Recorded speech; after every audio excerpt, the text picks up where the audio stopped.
네, 여러분 안녕하십니까?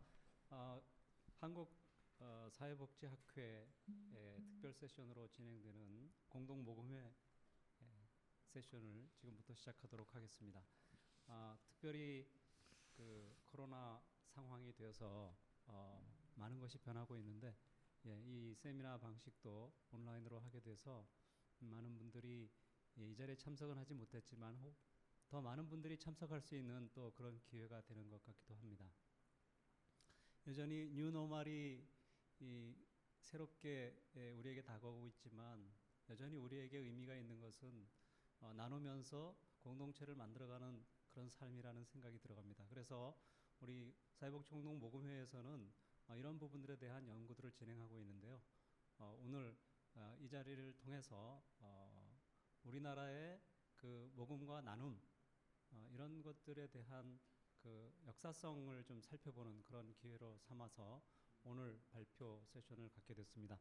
오늘 발표는 먼저 1970년대 한국 나눔의 단상이라고 하는 그 내용을 김소영 박사님이 발표해 주시겠고요. 그 다음에 1980년대 나눔에 대해서, 모금에 대해서 노현희 교수님과 박미희 박사님이 연구하신 내용들을 노현희 교수님이 발표하시도록 하겠습니다. 그리고 이어서 토론은 이화여자대학교의 조상미 교수님, 그리고 남서울대학교의 김지혜 교수님, 그리고 세이브 더 칠드런의 이현승 대협력 부장님이 각각 해주시도록 하겠습니다. 그러면 먼저 1970년대 한국 나눔의 단상에 관해서 모금회 김소영 박사님이 약 25분 정도 발표해 주시는 것으로 하겠습니다. 김 박사님 부탁드립니다.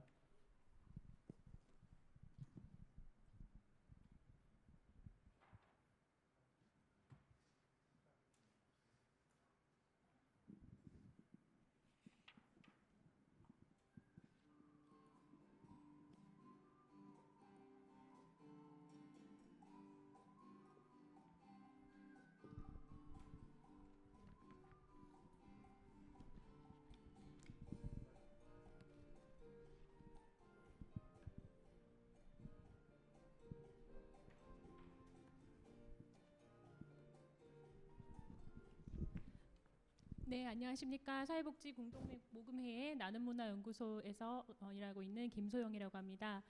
오늘 제가 여러분들하고 좀 함께 공유를 하고 싶은 내용은 1970년대 한국 나눔의 단상이고 부제가 국가 주도로 나타나는 공익성과 자발성의 단편들이라는 내용입니다.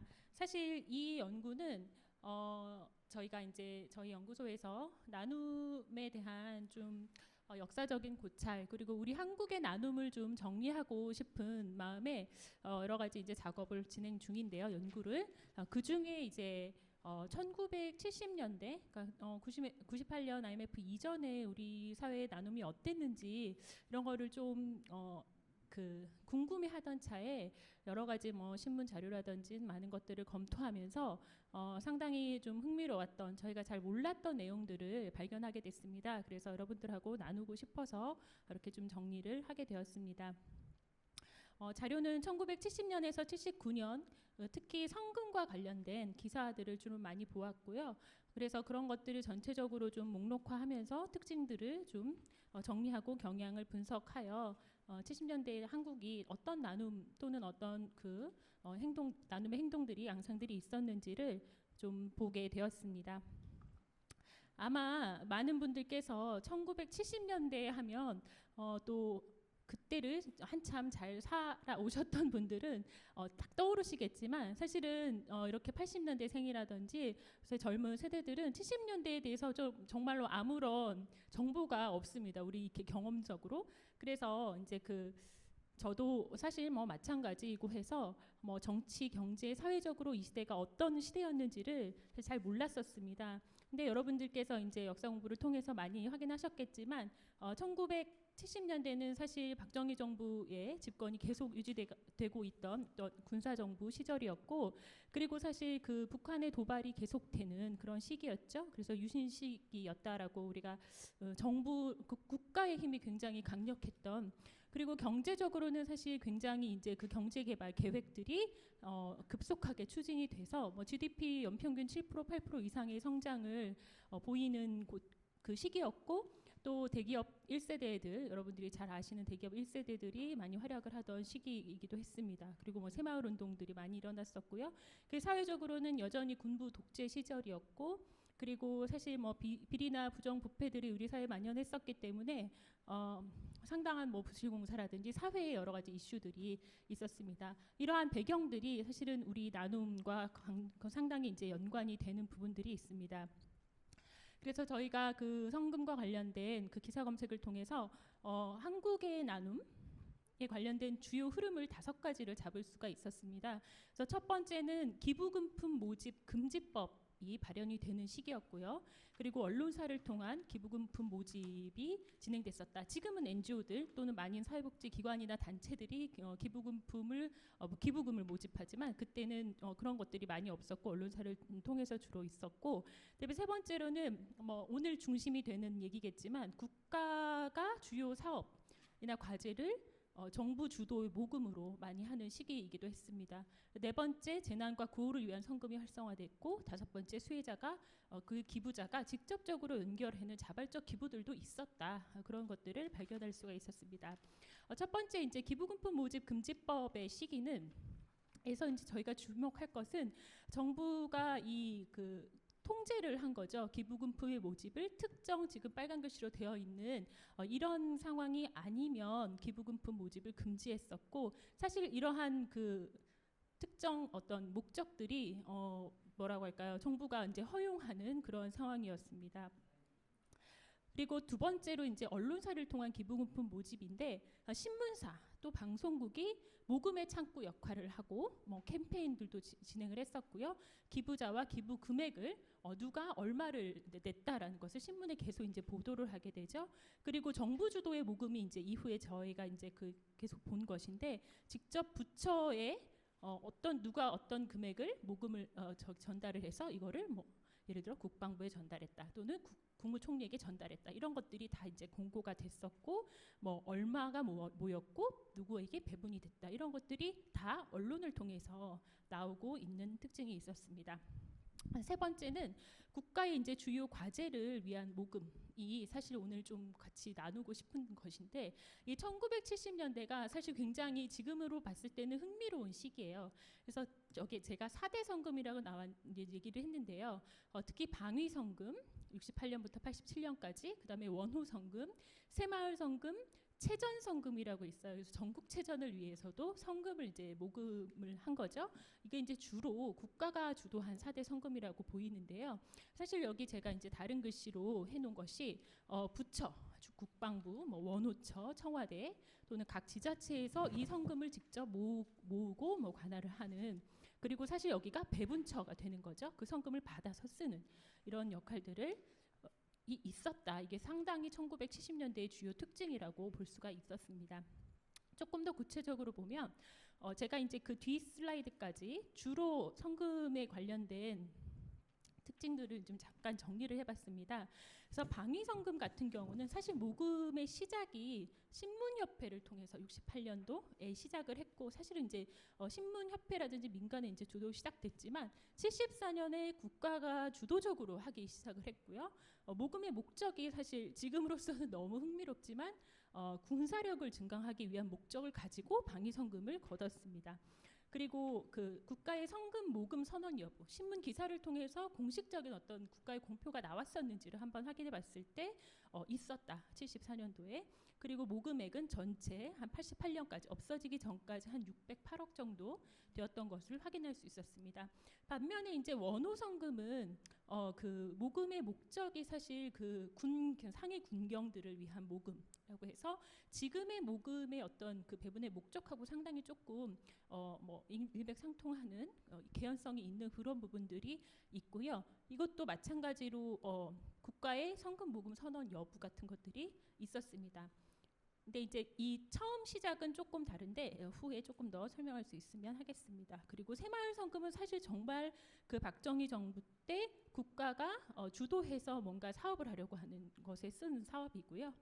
그다음에 뭐 민간에서 시작하거나 그런 것이 아니죠. 최전성금도 마찬가지로 모금액이 정확하게 나오지 않지만 지자체가 본인의 그 지자체에서 실시하는 최전성금 또는 전국체전에 보낼 때 뭔가 이제 그 돈이 필요할 거 아닙니까? 자기 지역을 대표하는 그 선수들이 가니까 그럴 때 이제 모금을 많이 주도를 했었습니다. 그다음에 그 다른 성금들은 불우이웃돕기 성금이나 수재의연금이나 기타 재해성금 이런 것들이 지금 추진이 되고 있었고요. 그리고 다섯 번째 특징은 이제 어쨌든 국가가 주도하는 성금들이 많이 있었지만 어떤 자발적인 개인 기부나 수혜자와 기부자가 직접 연결되는 특징들이 언론사를 중심으로 매개로 해서 많이 있었다는 겁니다. 그래서 이 표는 이 그 그림은 78년 예를 들어 6월 22일에 어떤 내거리라는 요 조그마한 섹션에 그 굉장히 이제 어려움에 처해 있는 사람들에 대한 그 기사가 떠요. 그러면 78년 6월 23일 다음 날 어떤 사람이 이런 얘기를 신문에서 보고 누가 얼마를 본사에 기탁했다. 이게 사실 이 언론사를 중심으로 그러니까 그 수요처하고 기부자가 직접 연결되는 이런 특징들을 기사에서 많이 확인할 수가 있었습니다. 이 뒷 기사도 이제 마찬가지죠. 12월 26일 날 기사가 났는데 12월 28일 날 이런 개인들이 아주 소액들을 기부를 하기 위해 기탁했다. 이런 것들이 이제 특징이라고 볼 수가 있습니다. 그 외에도 이제 그 자료집이나 이런 것을 통해서 보시면 다양한 개인 기부자들이 자발적으로 이제 기부를 하는 것도 70년대의 특징이었다라고 볼 수가 있었습니다. 그래서 이제 제가 특히 70년대가 성금 문화가 굉장히 강조되는 시기였기 때문에 도대체 이 기원이 뭐냐, 우리나라의 이 성금이라는 거 그런 것의 기원이 뭐냐가 상당히 궁금했어요. 그래서 조금 더 70년대 이전의 신문 기사들을 거슬러 올라가 봤는데 결론적으로 제가 이제 확인할 수 있었던 것은 사실 우리나라가 역사적으로 그 온갖 국난을 경험을 했죠. 그리고 그것 때문에 일어나는 사실 자발적인 동포애, 애국심, 그다음에 공동체 정신이랄까, 뭐 민족주의, 협동 이런 것들이 결국 지금의 성금의 문화를 만들어낸 것이 아닌가. 사실 그게 사실 현대 사회에서도 많이 그 영향을 끼치고 있는 것이라고 저는 봅니다. 그래서 예를 들어 이제 1900년대 초반 독립운동 이라는 그 일제의 그 통치가 있었죠. 이때 그 우리가 최초로 좀 확인할 수 있는 것이 1907년의 국채보상 운동. 일본이 이제 그 강하게 청일전쟁 이후에 원조 차관이라고 해야 되는 거죠. 그 차관을 받으라라고 요구를 했을 때 그거를 이제 억지로 받게 되고 그래서 그게 이제 그 사실은 뭐랄까요 이제 그 우리나라를 예속시키려고 하는 그런 이제 사전 작업이었는데 그것을 거부하면서 그 돈을 다 갚으려고 하는 국채보상 운동이 있었습니다. 이 사실 뭐 실패로 끝났죠. 그 다음에 또 계속 찾아봤더니 45년 광복 이후에도 그 애국금 환성회라는 것들이 모금으로 운동이 있었고, 그다음에 50년 한국 전쟁 때도 마찬가지고, 그다음에 그 이후로도 계속 이제 그 국난에 굉장히 이제 그 동포애를 발휘한 자발적인 성금운동 이런 것들이 있었다는 것을 알 수 있었습니다. 그래서 여기서 뭐 길게 말씀드릴 수는 없지만 특히 애국금 환성회는 뭐냐면 광복 이후에 45년에 광복이 됐잖아요. 그러니까 임시정부가 국내로 들어오면서 이에 대해서 뭔가 앞으로 할 일에 대한 자금 조달이 필요했던 거예요. 그래서 그것을 좀 우리가 뒷받침해주자 운영을. 그래서 여러 이제 인사들이 함께 합해서 애국금 환성회를 결성해서 임시정부가 활동할 수 있도록 자금을 지원하는 이런 것들이 이제 있었고 마찬가지 이제 내용입니다. 그래서 그 다음에 이제 그 한국 전쟁, 6.25 전쟁 때도 원래 전제민, 그러니까 그 전쟁 피해를 입은 사람들을 구호하기 위한 그런 그 성금들이 많이 이제 일어났었죠. 사실 이거는 1930년대 후반부터 그 태평양 전쟁이라든지 그 일제 말기에 그 많이 수탈이 되고 힘들어했었던 우리 이제 민족 또는 거기에서 이제 그 희생당한 사람들 때문에 그 성금을 또 모으는 운동이 사실 그때부터 있었거든요. 근데 그것이 연결이 되면서 6.25 전쟁에서는 그 국군 또는 뭐 민간인 상위 군경들을 위한 원호 성금 같은 것들이 모였고 그게 이제 원호 성금의 전신이 된 거라고 볼 수 있습니다. 뭐 이것도 같은 맥락에서 확인을 할 수 있었고요. 그 다음에 제가 이제 구체적으로 좀 보고 싶었던 것은 방위성금이에요. 근데 이게 앞에서 제가 좀 봤지만 방위성금은 상당히 독특하고 특히 목적이 그 군사력을 증강시키고자 하는 목적으로 성금을 이렇게 거뒀다는 것이 사실 지금으로 봤을 땐 상당히 이제 이해가 되지 않는 부분들이었거든요. 그래서 이제 그걸 좀 자세히 봤는데 아시는 분들은 아시겠지만 사실 방위성금은 아까 말씀드린 것처럼 여기 다양한 그 신문사들이 함께 이제 시작을 했었습니다. 68년에는 그래서 자주 방위 성금을 모으기를 시작을 했었고 73년에 이제 본격적으로 정부가 개입을 하게 됐는데 사실 이것도 보니까 좀 맥락이 있었습니다. 지금 잘 말씀드릴 수 있을지 모르겠는데 우리가 이제 그 베트남 참전을 하면서 그 참전 용사들을 보냈었는데 그때 사실 대가로 전투기를 미국에서 이제 받았고 주한미군들이 우리나라에 들어와서 전투기를 가지고 들어왔다가 그게 끝나면서 그 전투기를 가져간 거예요, 미국이. 그래서 그때부터 자주국방, 우리도 우리의 군사력을 스스로 증강시켜야 한다라는 이제 그 분위기 때문에 특히 이제 그 비행기, 전투기에 대한 열망들이 있었던 거죠. 그래서 방위성금을 모으자. 그리고 그 아까 말씀드린 것처럼 상당히 그 뭐라 그래 반공 이런 것들이 많이 일어나던 시기였고 여전히 뭐 군사적인 도발이라든지 이런 것들이 많았기 때문에 정부 주도로 방위성금을 좀 모으자는 것들이 시작이 됐었습니다. 근데 이제 문제는 이것이 자발적인 것이었냐? 그렇지 않았다는 게 문제죠. 그래서 1973년 3월 30일 이 기사 제일 밑에 보시면 방위성금을 모으자고 이제 선포를 하고 난 다음에 그 다음 달부터 계속 무슨 뭐 정주영 회장, 뭐 구자경 럭키 회장, 한진 회장, 뭐 삼성 회장들이 뭐 계속적으로 이제 몇 천만 원씩을 기탁을 하는 사실 이게 굉장히 좀 반자발적인 어떤 면에서 강제적인 이런 이제 성금이었다라고 기업의 입장에서는 볼 수 있어요. 그리고 이제 기업만이 그렇게 된 게 아니라 학생이나 교직원 단체의 성금들도 상당히 많았습니다. 그 기사를 보면 사실은 뭐 경남도 내에 그다음에 도교육위원회에서 그 산하 모든 학교의 초중고 학교의 학생들이 다 뭐 코 묻은 돈을 모아가지고 그것을 가지고 이제 그 성금을 낸 거죠. 근데 그 성금 액수가 상당해요. 그래서 예를 들어 76년 10월 24일에 이제 서울 시내 유치원 초중고 학생이나 교직원들이 방위성금을 3억 원 가까이 모아서 국방부 장관에게 직접 전달을 하고 그 신문 기사에는 이제 전달식을 하는 이런 것들이 보도가 되기도 하고 특히 아이들이 이제 그 73년 6월 23일 그 자료를 보시면 그 헌납사 같은 거 굉장히 이제 애국심에 불타는 이런 헌납사를 또 낭독하기도 하고 칭찬을 받기도 하고 대통령한테 이런 일들이 많았습니다. 네, 학교나 이제 학생들을 통한 그 단체 모금들이 많았고요. 그리고 그런데 이제 반면에 내가 기업도 받고 이제 학생이나 단체들도 받는데 개인들도 사실 방위성금을 많이 내는 모드에서 이 부분은 상당히 뭐라 그럴까 개인의 자발성이 또 많이 가미된 내가 이제 나라를 위해서 지금 뭐 방위성금을 내겠다 이런 자발성들도 상당히 많이 보였다. 뭐 특별히 누가 내라고 한 거 아니지만 내가 내고 싶어서 뭐 이렇게 냈다든지 예를 들면 74년 4월 11일에 30대 청년이 진주시장 관사를 찾아와서 신원을 밝히지 않고 70만 원을 가정부한테 맡기고 갔는데 편지에 가난 속에서 뼈저리게 모은 돈이지만 20만 원은 나무 심는 데 써주시고 50만 원은 방위성금을 내주세요.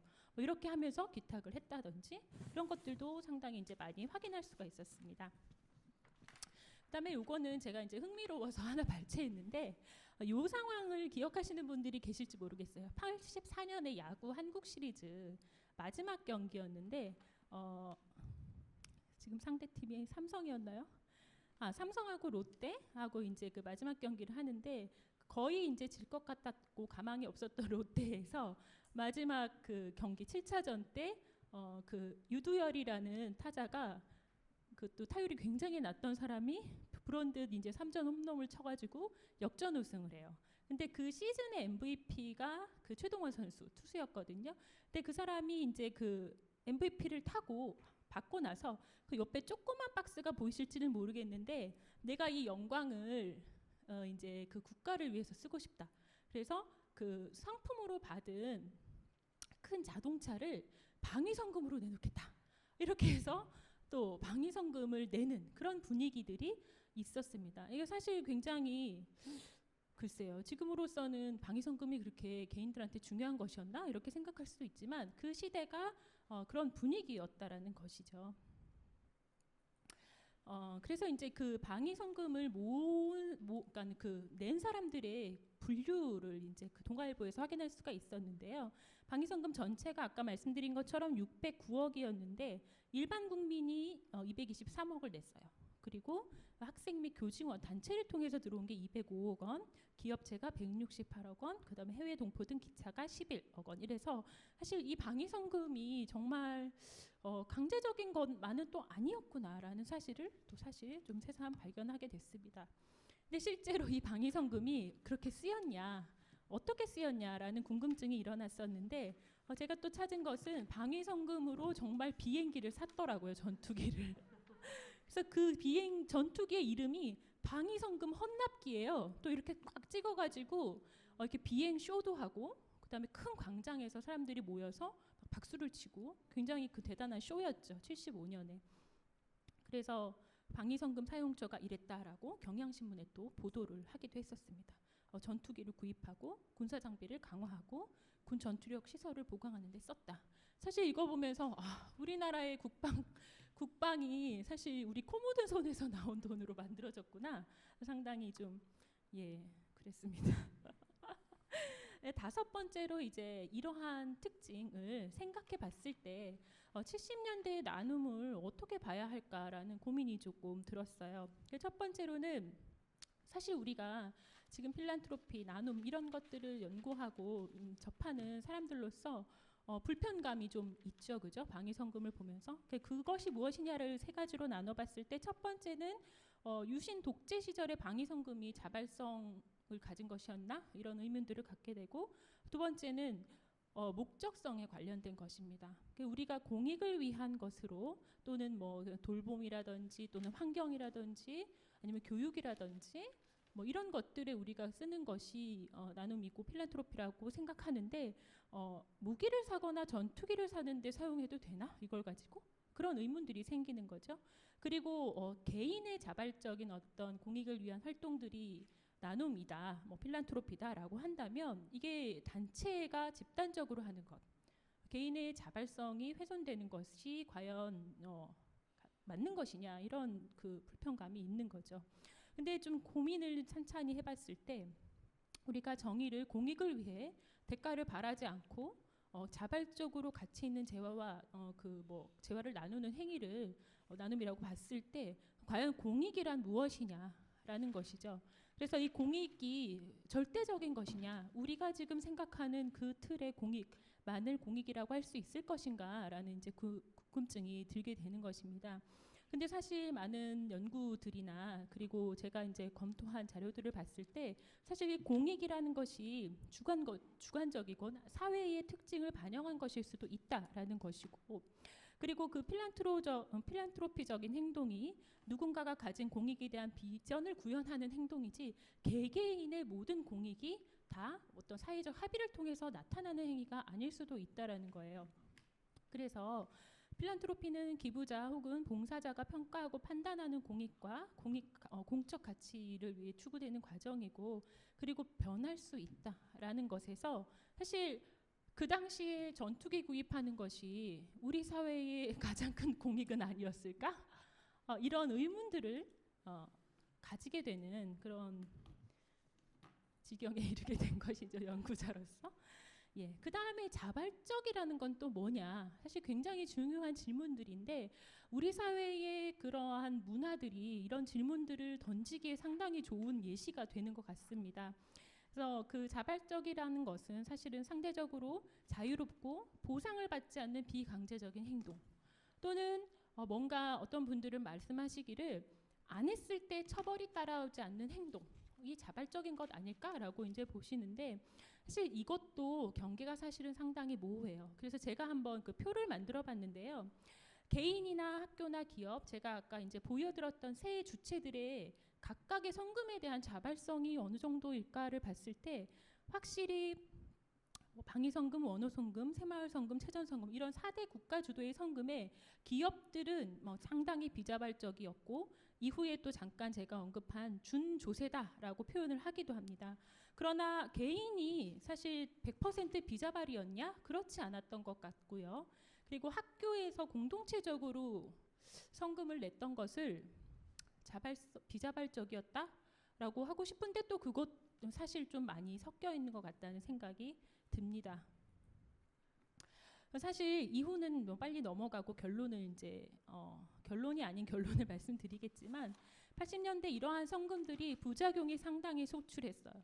여기 이제 그 자료를 보시면 집에 이제 그 가족들이 있을 거 아닙니까? 그래서 국민학교 학생 당시 국민학교 학생은 500원을 가져오라고 주고 고교생은 또 2,000원을 가져오라고 해서 줬는데 통 반에서 지역에서 또 3만 원이 할당되어 가지고 3,000원 그래서 3,000원을 냈고 근데 이제 아빠가 개인 택시를 하시는데 개인 택시 사업자들끼리 또 얼마를 또 내라고 했다. 그래서 이제 거의 강제로 가져가는 이런 형태들도 있어서 항의 전화가 많았다.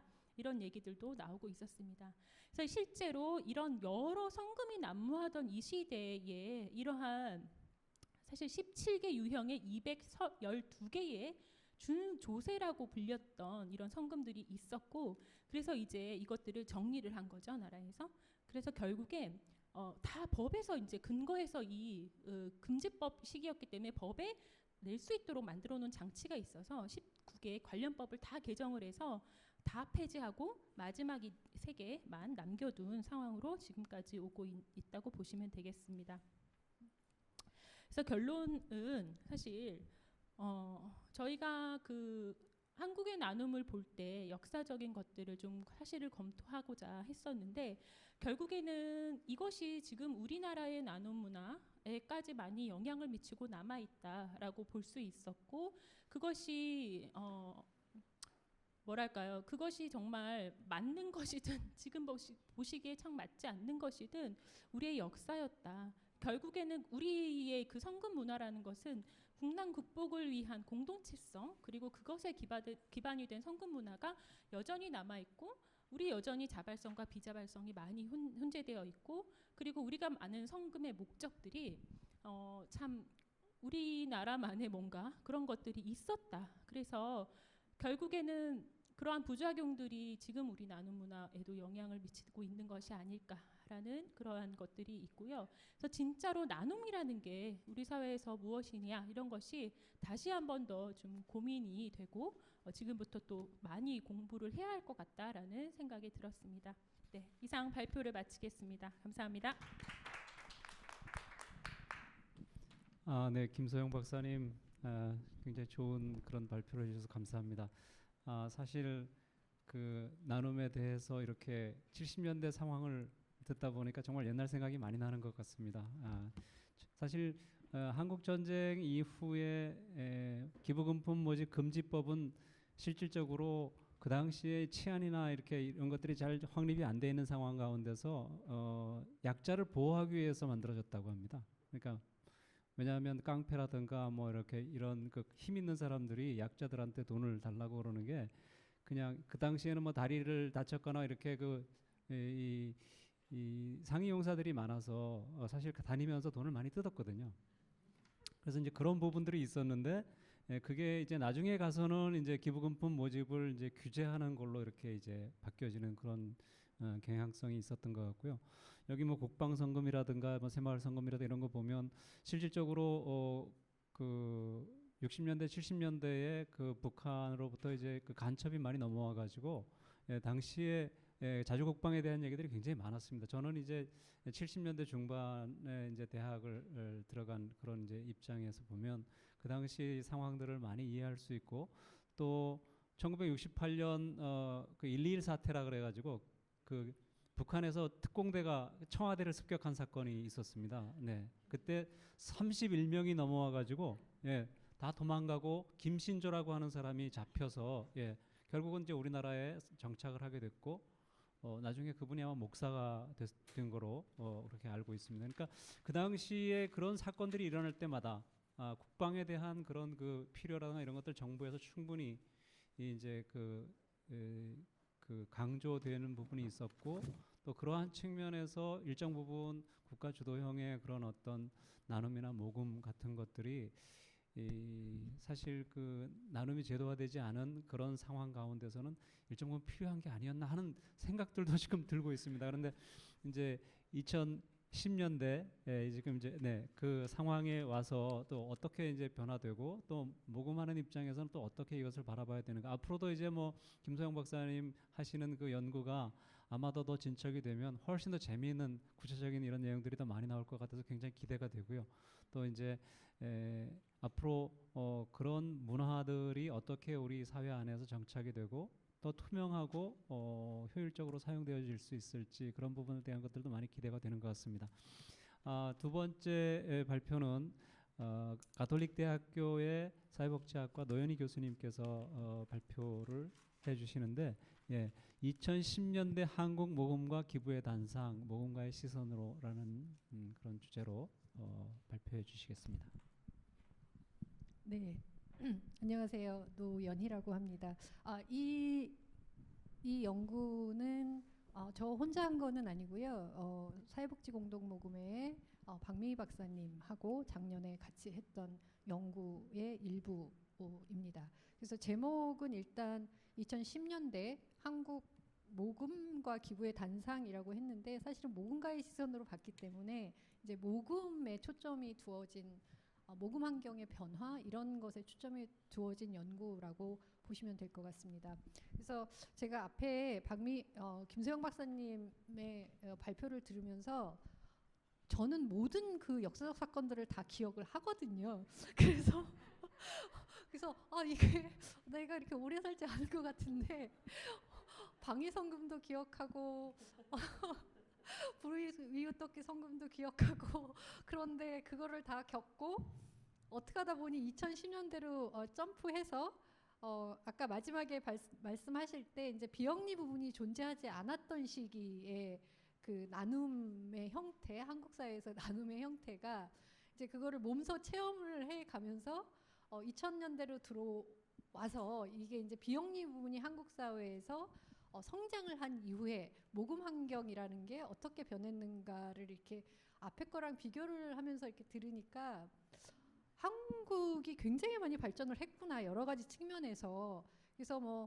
김소영 박사님은 경험을 못 하셨기 때문에 그 학생들이 내는 방위성금이 자발적이다라고 쓰셨지만 사실은 그걸 안 내면 혼났거든요. 그리고 실제 선생님들이 계속 체크를 하고 이랬기 때문에 절대로 자발적이라고 할 수 없는 그런 것들이 이제 2010년대에 요새 이제 저는 그때 굉장히 어렸었습니다. 어렸는데 이제 요새 젊은이들의 시선에서는 과연 어떤 형태의 나눔들이 이루어지고 있나 이런 내용까지도 아마 약간 포괄되는 것이라서 이게 상당히 한국의 역사를 이렇게 쭉 이어서 봤을 때 굉장히 앞에 주제가 굉장히 재밌었기 때문에 저의 발표도 재미가 있었으면 좋겠습니다. 그래서 일단 제가 왜 모금 환경의 변화에 대해서 분석을 하는가에 대한 문제 제기 간단하게 이제 생각을 해보면 뭐 너무나 잘 아시는 것처럼 비영리 조직이라는 거는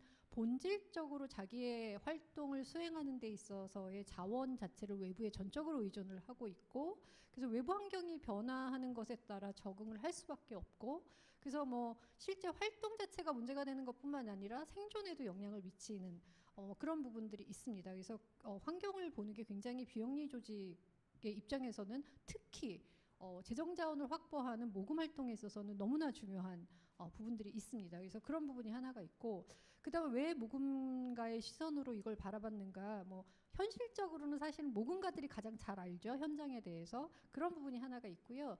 또 다른 한 측면으로는 이제 저 개인적으로 생각을 뭐 저도 그렇게 생각을 하지만 사실은 일반 시민들 기부를 하는 사람들은 자기가 하는 행동 이외에 남의 기부에 대해서 별다르게 신경을 잘 안 씁니다. 그러니까 모금 환경이나 모금과 관련된 우리가 흔히 이야기하는 기부 문화나 이런 이야기를 할 때 사실은 끌어가는 주체는 그 모금을 하는 모금가 가 사실은 굉장히 중요하죠. 그래서 우리가 흔히 이야기하는 모금 환경, 그다음에 기부 문화 이런 것들을 결정하는데 저는 사실은 모금을 하는 주체들의 역할, 그들이 어떤 방향성을 제시하는가 이런 것들이 굉장히 중요하다라고 생각을 한 부분이 있습니다.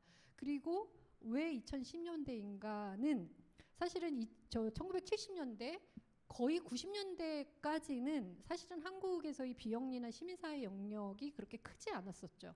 그러다가 2000년대에 들어오면서 실제로 이제 비영리 부분이 체계적으로 성장을 하기 시작하고 모금도 같이 체계적으로 성장을 했던 시기가 2000년대 초반이라고 볼 수 있을 것 같습니다. 그래서 그때는 다 같이 사실은 아무것도 없던 때부터 시작을 했기 때문에 이제 성장을 하던 시기였는데 2010년대가 되면서 이 성장의 기조가 약간 꺾이기도 하고 그다음에 모금 조직들은 많아지고 이러면서 환경이 급속하게 이제 변화하기 시작을 하는 거죠. 거기에 덧붙여서 세대의 변화도 있었고 그다음에 기술 환경의 변화도 너무나 급속히 변화했고 그래서 2010년대가 굉장히 약간의 일종의 그 요동이 굉장히 심했던 시기였기 때문에 이거를 한번 분석을 해보는 것이 앞으로의 10년이나 20년을 예측하는데 기반이 되지 않을까라는 그런 의미에서 2010년대가 중요하다라고 판단을 한 부분이 있습니다. 그래서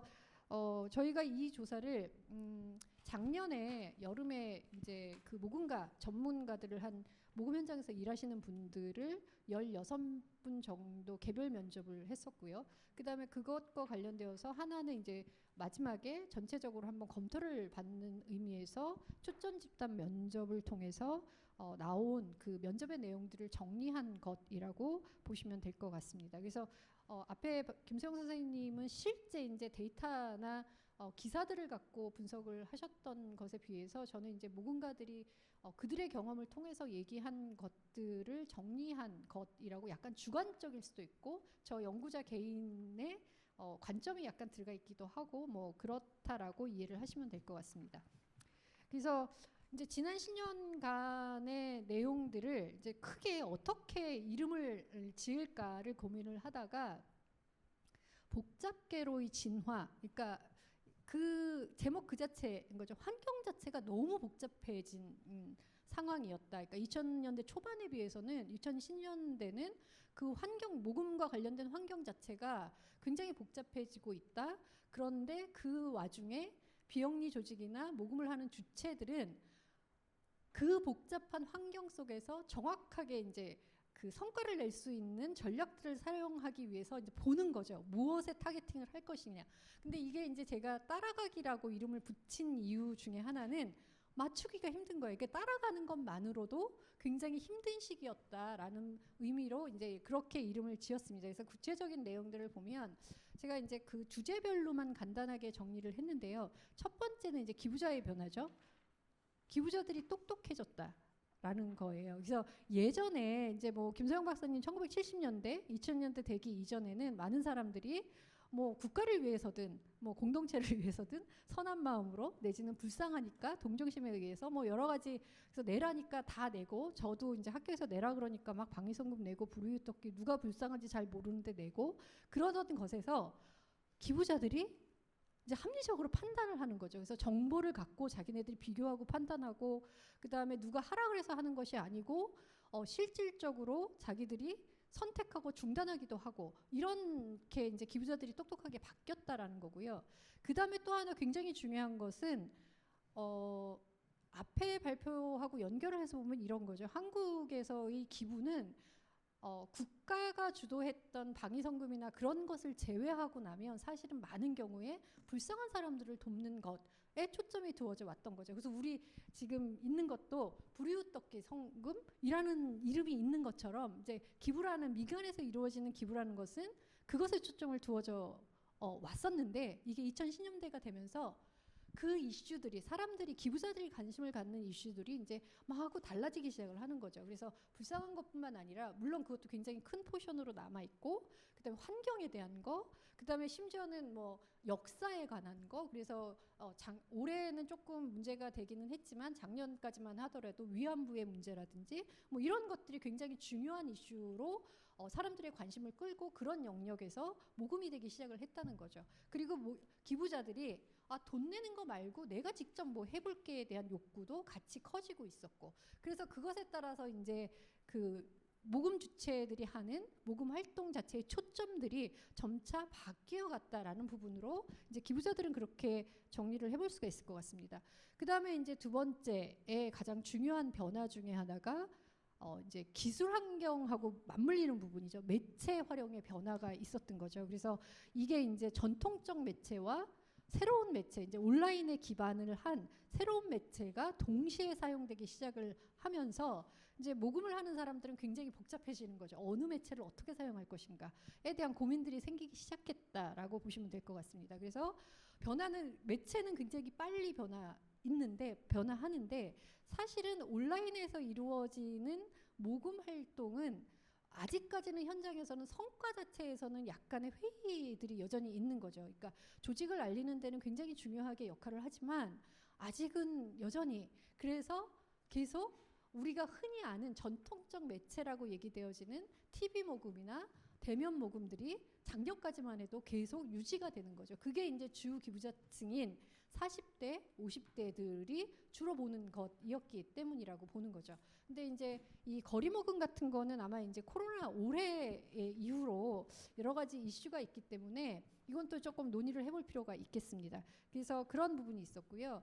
모금 매체와 관련돼서 여러 가지를 얘기를 했는데, 저는 사실은 온라인 매체 사용과 관련돼서 가장 핵심적 내용은 커뮤니케이션 방식이 변화되었다라는 거라고 생각을 합니다. 그래서 그게 어떤 것이냐면, 이전에는 뭐 국가가 됐든 비영리 조직이 됐든 어떤 곳에 얼마만큼의 돈이 필요하냐에 대한 것들을 비영리 조직이 주도적으로 정보를 제공하던 방식이었던 것에 반해서 온라인 매체를 활용하기 시작을 하면서 어떤 문제들이 발생을 하기 시작을 하냐면, 권위적인 형태의 상호작용은 더 이상 유효하지가 않은 거죠. 그래서 쌍방향의, 그리고 기부자들도 끊임없이 자유롭게 그러니까 의사소통, 그러니까 의견을 낼 수 있는 방식으로 바뀐 거죠. 그러니까 조직 자체는 그것에 대해서 대응을 해야 하는 상황들이 벌어지는, 그게 아마 매체 사용에 있어서 가장 핵심적 내용이 아닐까라는 생각이 드는 부분이고요. 그 다음에 또 하나는 이제 모금 자체가 양극화되는 거죠.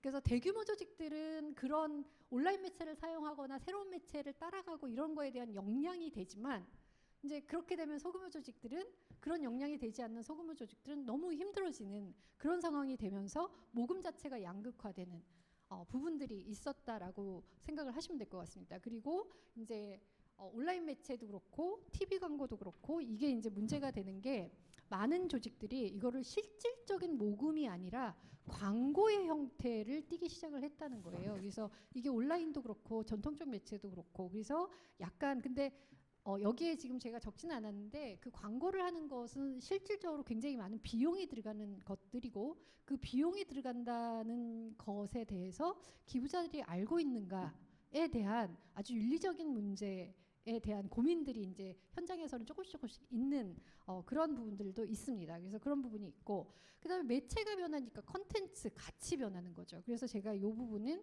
막 움직이는 관역이 이제 고정이 안 되고 막 돌아다니는 그 상황에서 모금을 하는 주체들은 이제 어떻게 맞출 것이냐를 이제 전략적으로 고민을 하는 시기였다라고 보는 거죠. 그래서 컨텐츠는 뭐 세대별로, 그다음에 매체를 사용하는 어떤 매체냐에 따라서, 또 심지어는 각각의 세대가 가진 각각의 관심 영역과, 그다음에 전 세대를 아우르는 관심 영역과 뭐 이런 것들이 막 믹스가 되는 형태로 콘텐츠들이 달라진다라고 얘기를 하고 있습니다. 근데 그럼에도 불구하고 이제 두 번째 주제인데요.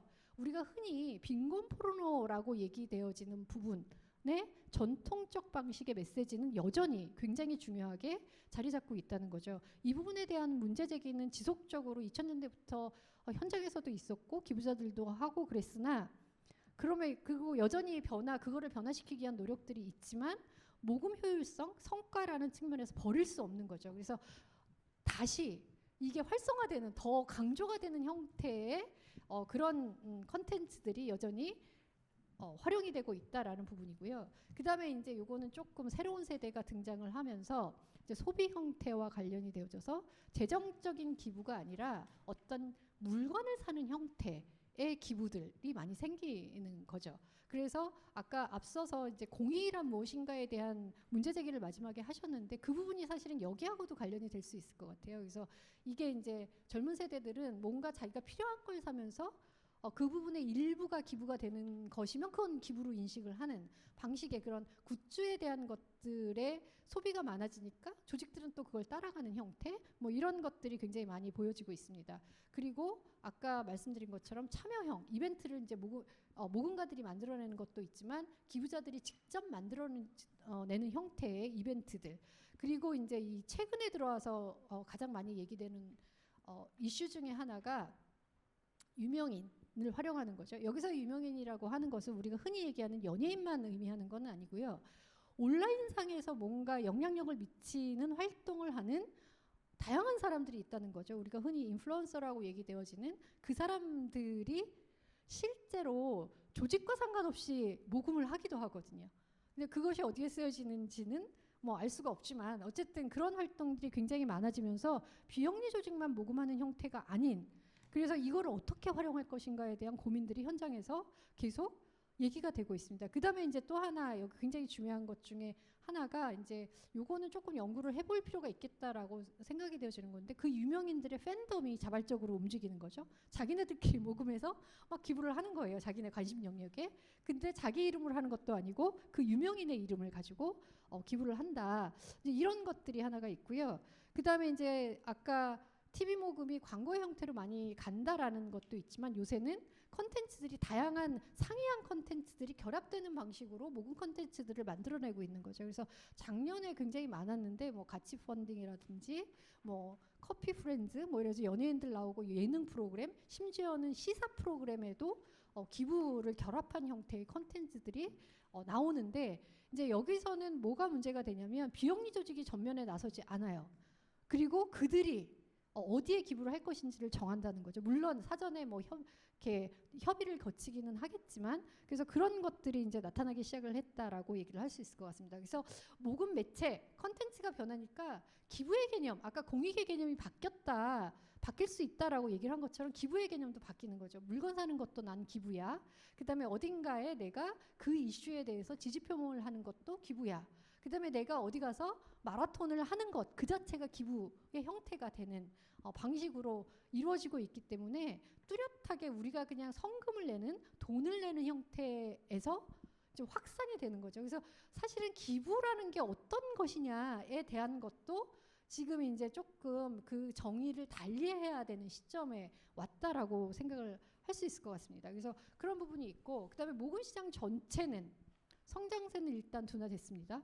그게 이제 가장 큰 이유 중에 하나가 개인 모금이 어려워진 거죠. 그래서 그런 부분이 있고요. 그다음에 두 번째 이제 복잡계의 핵심이라고 얘기를 할 수 있을 건데 비영리 조직만 모금하지 않습니다. 개인도 아까 말씀드린 대로 모금을 하고 있고 그다음에 사회경제 부문들이 사회적 기업, 소셜 벤처 뭐 이런 다양한 형태의 스타트업들도 비영리 스타트업들도 생기기 시작을 하면서 사회 문제 해결을 주도하는 것이 비영리 조직에 한정되지 않고 주체도 확산이 되고 경계는 무너지고 심지어는 영리 조직도 비영리처럼 활동을 하는 그런 형태가 벌어진 거고요.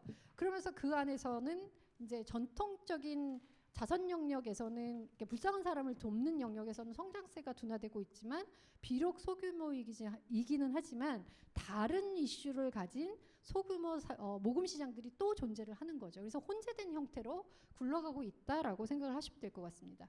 그리고 이제 2010년대에 이건 뭐 계속 문제가 됐던 건데 비영리 조직 모금 현장에서 이제 가장 큰 이슈 중에 하나가 투명성.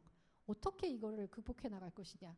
그런데 투명성의 개념 자체도 변화하고 있다는 거죠. 기부자들이 생각하는 투명성의 개념 다르고 그다음에 정부가 생각하는 투명성의 개념이 다르고 그런데 이게 여전히 굉장히 모금이나 기부에 영향을 미치는 중요한 이슈로 등장을 하고 있다라는 부분이 있습니다. 그래서 그런 부분과 함께 이제 모금 조직들 내부적으로는 2010년대가 되면서 부문 자체가 성장하는 것 이외에 조직 내부적으로 모금과 관련된 활동이 굉장히 체계화되고 세분화되고 전략적으로 바뀌고 있다는 거죠. 그래서 그런 부분이 하나가 있고, 그다음에 두 번째는 그것이 이렇게 가지는 약간의 부정적 측면이라고 얘기되어지는 부분이 이제 두 번째, 영리화.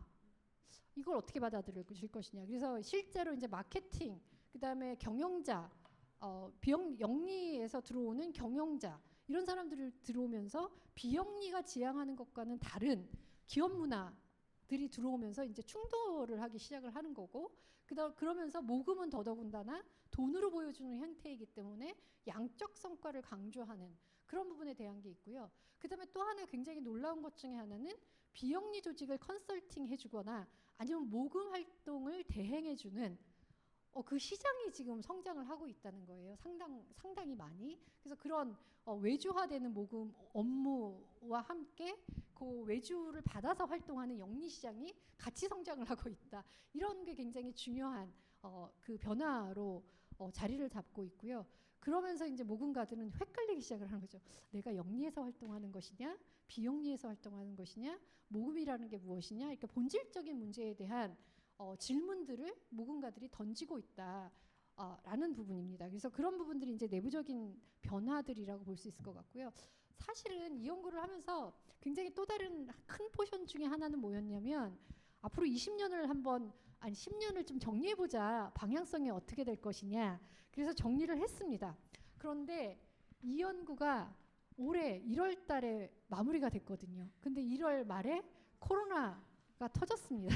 그래서 이 내용들이 이 이후에도 타당할 것인가에 대한 이제 문제 제기를 이제 저 스스로 해보는 거죠. 연구자들이 이제 그 부분에 대해서 고민을 하는 거죠. 그래서 정리는 그래서 7가지를 했는데, 마지막으로 이제 이런 거죠. 어떡하지? 이거 예측은 했는데 이 예측이 앞으로 10년 올해의 이 변화 때문에 저게 맞을까에 대한, 그래서 한 6개월 이제 박미 선생님하고 저하고 같이 이제 고민을 하기도 하고 얘기도 해보면서 내린 결론입니다. 그래서 앞에 거를 자세히 설명하지는 않겠지만 기본적으로 했던 이런 예측의 방향성은 틀리지 않을 것이다. 에는 잠정적으로 제가 이제 결론을 내렸고요.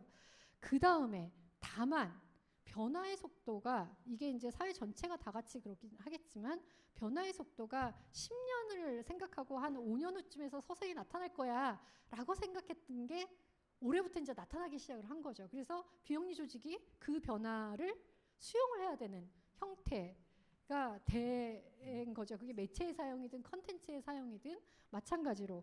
그래서 변화의 속도가 빨라졌다. 방향성이 틀리지는 않다라는 거고요. 그 다음에 이제 우리가 고민 많이 하는 거, 대면적인 상호작용이 제한된 상태에서 모금 활동.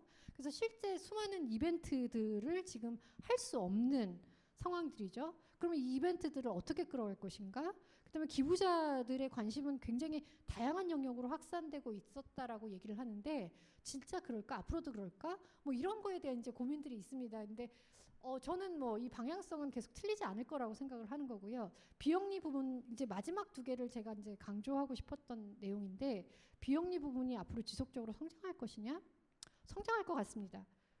그 부분은 저는 조금 다른 나눔이라는 측면보다는 그 밑에 있는 사회적 연대, 협력의 중요성 때문에도 비영리 부분은, 시민사회 부분은 지속적으로 성장할 거다라고 결론을 내리고 싶습니다. 그래서 이게 뭐냐면, 코로나라는 상황이 전 세계적으로 어떤 부분들이 이제 발생을, 권위적인 국가가 다시 복귀하고 있습니다. 권위적 국가가 다시 복귀한다라는 것은 시민사회 영역의 가장 핵심적 역할이라고 할 수 있는 비판 기능에 대한 요구들이 커질 거고요.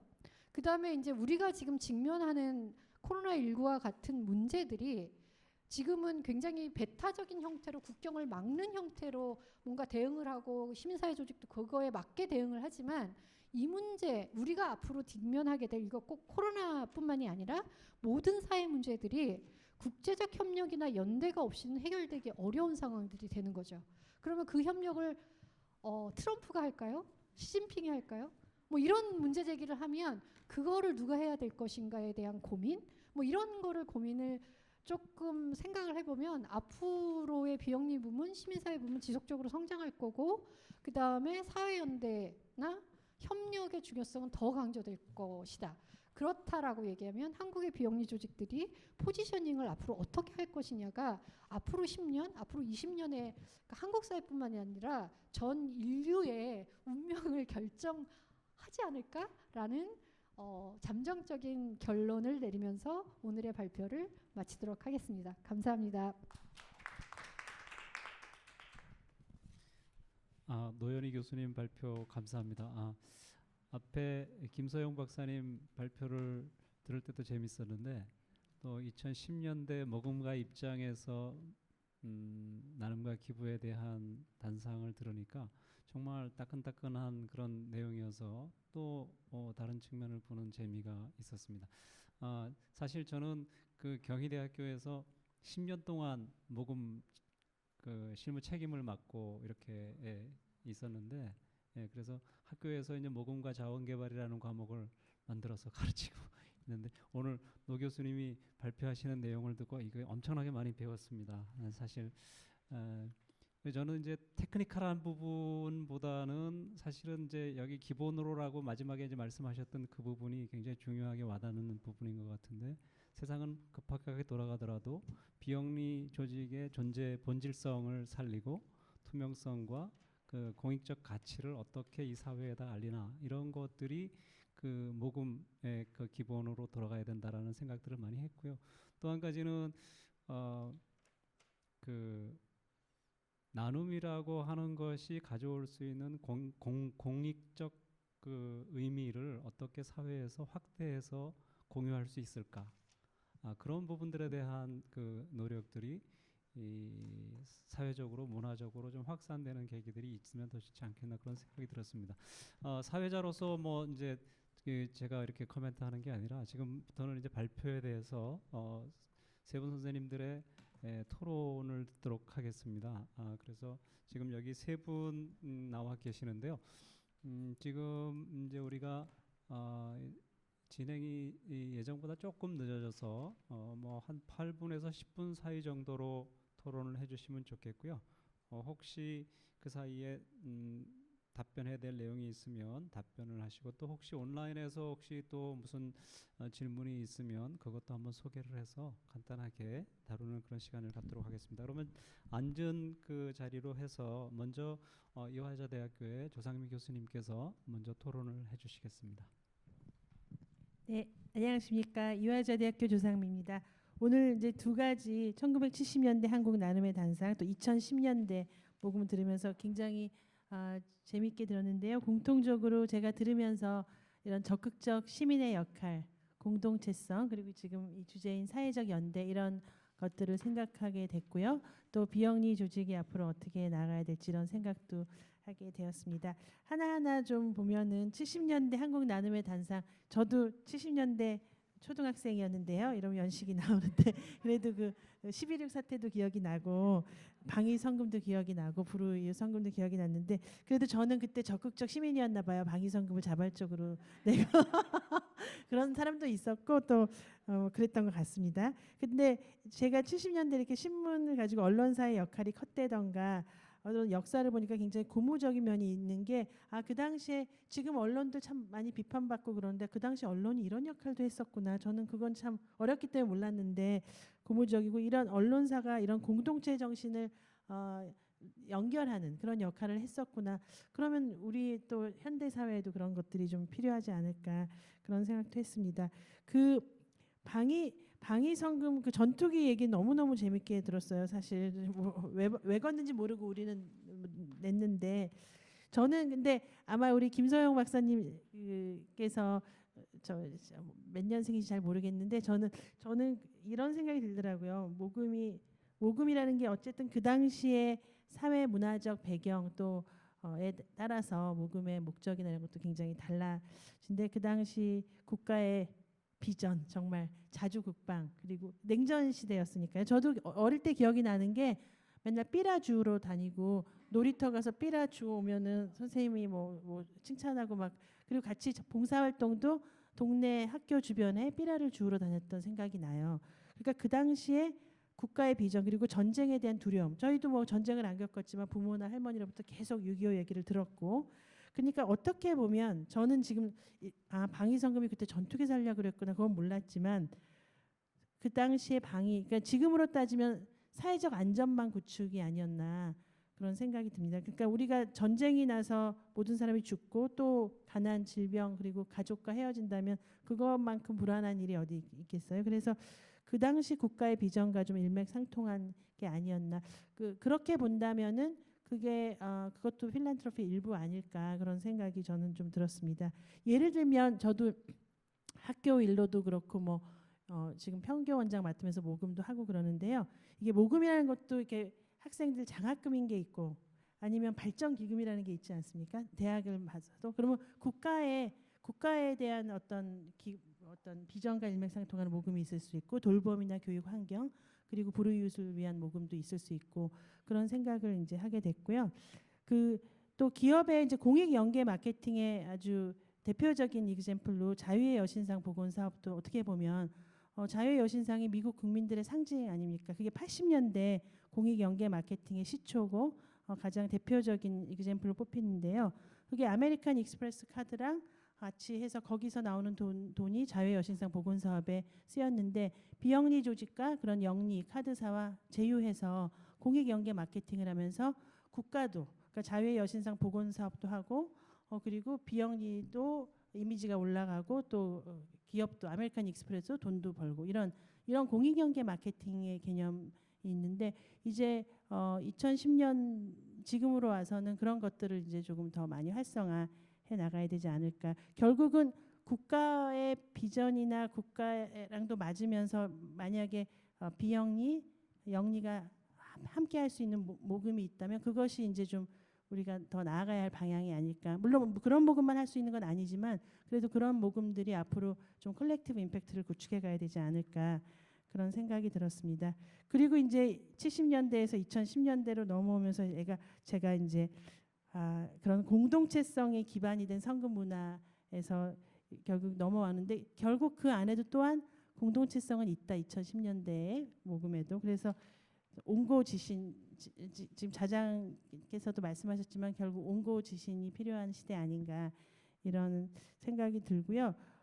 사실 그 노현희 교수님 발표처럼 지금 맞습니다. 지금 복지 혼종 시대라 모금 주체도 너무 다양하고 비영리 조직만 하는 게 아니라 사회적 경제 조직 그다음에 기업들도 그렇고 지금 개인도 그렇고 이제 사회 문제를 한 주체가 해결하지 않기 때문에 지금 현재로서는 비영리가 어떤 콜렉티브 임팩트라든가 공익 연계 마케팅이라든가 이런 복잡한 상황을 활용해서 따라가는 게 아니라 복잡한 것을 어떤 이끌어가는 그런 시대가 돼야 되지 않을까 그런 생각을 합니다.